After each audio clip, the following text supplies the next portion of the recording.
And welcome to our short video from the St George's Get Set for Surgery team about preparing for your upcoming surgery.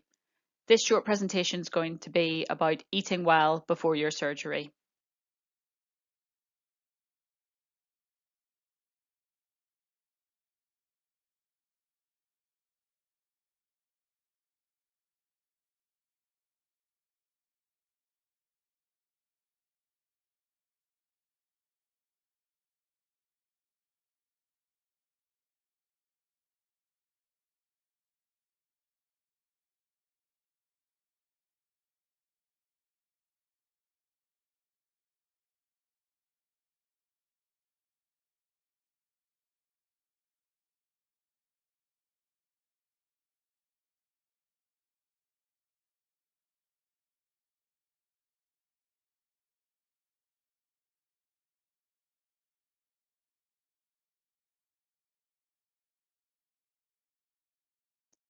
The diagram on the screen at the moment is from the government's Eatwell guide, and this is a good way to think about your diet coming up to any surgery. The key is variety. If you're eating a balanced and varied diet, you'll be able to get all the nutrients you need to make sure you're healthy before your surgery and that you have all the building blocks you need to recover well after your surgery. There are a few important things to note in this diagram. So firstly, the fruit and vegetables, the green part of the diagram, takes up quite a large proportion of the food that you should be taking in every day. You can get your fruit and vegetable intake in a number of different ways. Think about perhaps eating a piece of fruit or banana alongside your breakfast, having a salad alongside your lunch or your dinner, and adding a variety of different fruit and vegetables to your evening meal, perhaps as a fruit as a snack after your evening meal, and a variety of vegetables in any pasta sauces or alongside any meal. The starch part of the starch and carbohydrate part of the Eat Well guide is also a little bigger than some people might imagine. We need carbohydrates and starches for energy. The problem we have with our modern diets is the way that we take these starches is often perhaps fried as chips or perhaps with a lot of butter as mashed potatoes or bread and butter.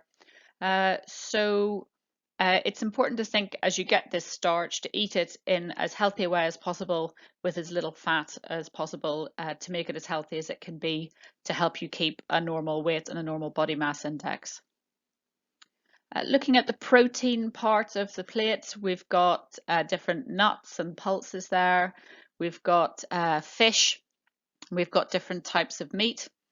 As a rule of thumb, the portion of meat you have with your meal should be about the same size as the palm of your hand. So when most of us think about a chicken breast, that's maybe the size of our whole hand. Actually, what protein you need for a healthy diet is probably about half that. So I think most of us could think about reducing our meat intake, perhaps taking our protein in different forms of pulses and other healthy alternatives to red meat. A few other things to note on this diagram. Outside the food wheel, we've got crisps and snacks and so on. We really don't need any of those as part of a healthy diet, and cutting those out is a good way to cut down your weight if that's important to you. We've also got a small proportion within a healthy diet of different types of oils and spreads. They're important to get some of our vitamin requirements, but we need them in very small amounts for a healthy diet. So looking at some particular parts of your diet in detail that might help you in your preparation for surgery. There's been a lot of interest in omega-3 fatty acids. These are the types of oils that you find in oily fish, for example, salmons and sardines, and also in some seeds and particularly walnuts.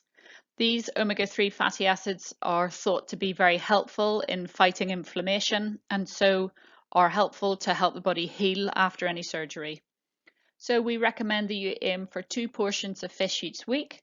That's one of the oily type of fish like salmon or sardines and one white fish.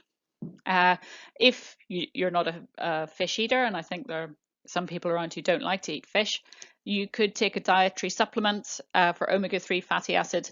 If you do take any supplements, please stop them a few days before your surgery, because taking fatty acid supplements too close to your surgery can interfere with some blood clotting. So do stop them a few days before surgery.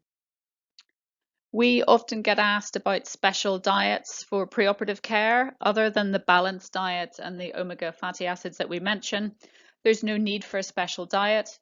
We advise people to avoid extreme weight loss or changing their diet in an extreme way.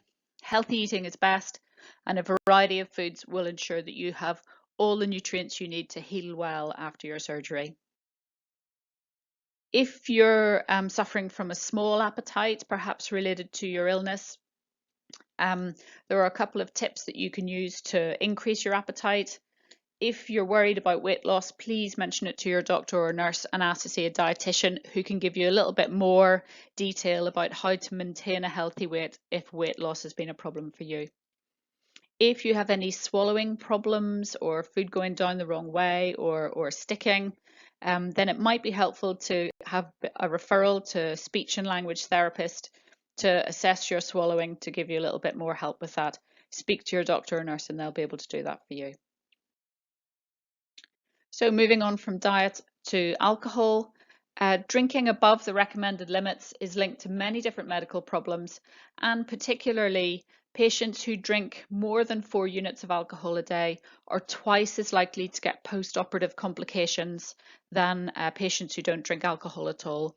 So we really do recommend that you cut down or stop drinking alcohol in the weeks before your surgery, and this will help you hugely in your recovery. What is a unit of alcohol? Well, it's a small glass of wine, a small measure of spirits, or half a pint of beer.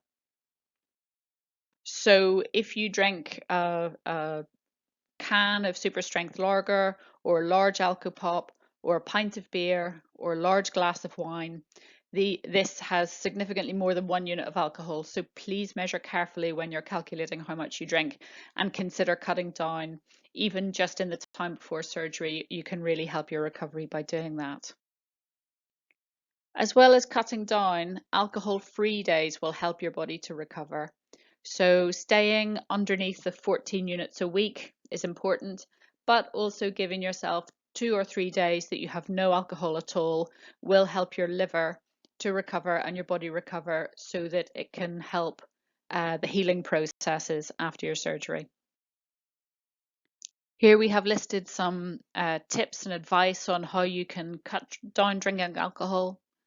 Switching to low alcohol alternatives or avoiding the kind of times where you think you would normally drink alcohol are both good ways to cut down or stop drinking alcohol. If you need any help or support, your GP or your nurse in the hospital or your surgeon will be able to show you some advice services and refer you to someone in the hospital if you want to talk to someone about the best way to cut down drinking before your surgery. So our take-home messages for you: the most important thing before your surgery is to achieve and maintain a healthy body weight. That is a body mass index between 20 and 25. If you're underweight or you've lost weight, you can get advice from a dietitian or your practice nurse or your nurse in the hospital about how to remedy that. Variety is the key: 3 meals a day and fruit and vegetables as snacks. A third of your plate should be fruit or vegetables. And your protein portion, usually your meat portion, should be no bigger than the size of the palm of your hand. Try to include fish in your diet twice a week, including oily fish, and try to stay within the recommended alcohol limits or cut down alcohol or stop completely in the run-up to your surgery to help avoid complications. There are lots of useful resources to help you eat a healthy diet, including smartphone apps and web pages. These are all listed on the Get Set for Surgery website.